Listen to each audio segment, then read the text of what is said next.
Imaginez, des élèves avec des besoins spécifiques, aucune AESH et des enseignants à bout. Ce n'est pas une fiction, c'est la réalité quotidienne de l'école Sinoncelli à Marseille. Le 23 mai, des syndicats, dont le SNUDI FO13, ont lancé une alerte sociale pour dénoncer ces conditions inacceptables. Préparez-vous à un témoignage qui va vous bouleverser. Une enseignante de maternelle de l'école Sinoncelli a accepté de nous livrer un témoignage glaçant. Dans sa classe, elle accueille 2 élèves porteurs de troubles du spectre autistique sans aucune AESH. Au coin regroupement, j'ai un des enfants sur mes genoux et l'autre à côté de moi avec des jouets. Cela me permet d'essayer d'expliquer aux autres élèves les consignes pour les ateliers. Je termine le plus souvent debout, avec un enfant dans mes bras, et l'autre, lui courant après en évitant qu'il jette tout ce qu'il trouve ou qu'il mette tout à la bouche. Les enfants au coin regroupement s'agitent. Je les répartis alors dans les différentes tables. Dans les ateliers, j'essaie d'aider les élèves quand cela est possible.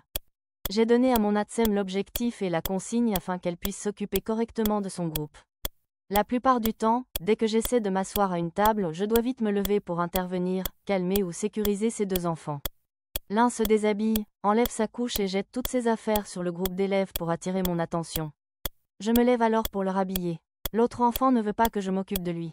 Il prend toutes les caisses ou les tiroirs, les renverse, puis jette les jeux au hasard en l'air dans la classe, souvent cela tombe sur les élèves. Ils essaient de monter par-dessus la fenêtre, mais maintenant, je suis moins inquiète, il y a des barreaux. Par la fenêtre, ils jettent des jouets, donnant sur la cour de l'élémentaire où des élèves ont déjà reçu des objets sur eux. À tout moment, il faut leur changer la couche, 4 fois par jour, avec l'ATSEM, car tout seul, c'est impossible car l'enfant se débat. L'un le maintient, l'autre le change. Ces 2 enfants, lorsqu'ils n'ont pas d'adulte attitré, vivent une journée de maltraitance. L'endroit, le bruit, la classe, tous les effraient, ils se sentent seuls et sans repère car ils ont besoin de moi à 100% et je suis obligée de me détacher de temps en temps pour les autres. Leur manière de nous faire comprendre leur détresse est de rentrer en crise. Dans ce genre de moment, ils sont en crise toute la journée tant qu'il n'y a pas d'adulte référent. Quand ils se rendent compte que l'adulte n'est pas disponible pour eux, ils jouent avec leur couche en la lançant, remplie d'urine se propulsant de partout, ou jouant avec leurs excréments en l'étalant sur eux, sur les objets, sur les autres enfants.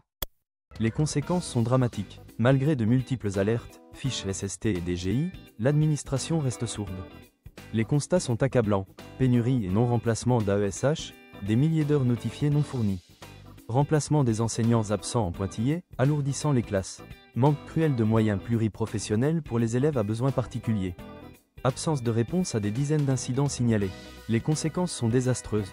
Dégradation des conditions d'apprentissage pour tous les élèves, perte de sens du métier pour les enseignants accaparés par la gestion de crise, épuisement professionnel, arrêt maladie, burn-out, dégradation du climat scolaire et une atteinte frontale au principe d'égalité des chances et de l'école inclusive. Les revendications de cette école sont légitimes, tout comme un grand nombre d'écoles. Le SNUDI FO13 soutient ce combat. Face à cette situation, les collègues de Sinoncelli ont établi un cahier de revendications clair. Plafonnement des effectifs dans le groupe scolaire. Renforcement immédiat de l'accompagnement humain par le recrutement et le remplacement d'AESH formés en nombre suffisant. Accompagnement précoce des élèves à besoins spécifiques. Mise en œuvre effective des notifications MDPH. Rétablissement du RASED à temps complet sur l'école. Ces revendications sont non seulement légitimes, mais elles se présentent dans la majorité des écoles.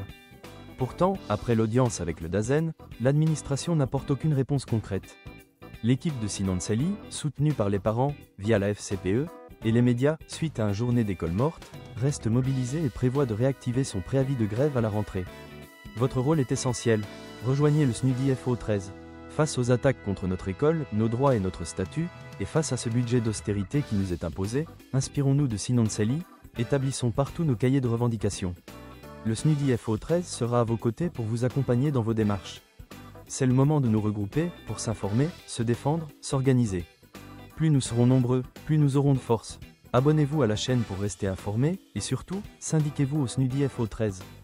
Sans syndiquer, pas de syndicat. Sans syndicat, plus de droits. Le montant de votre cotisation est à 66% déductible des impôts. Agissons ensemble pour une école de la République digne de ce nom.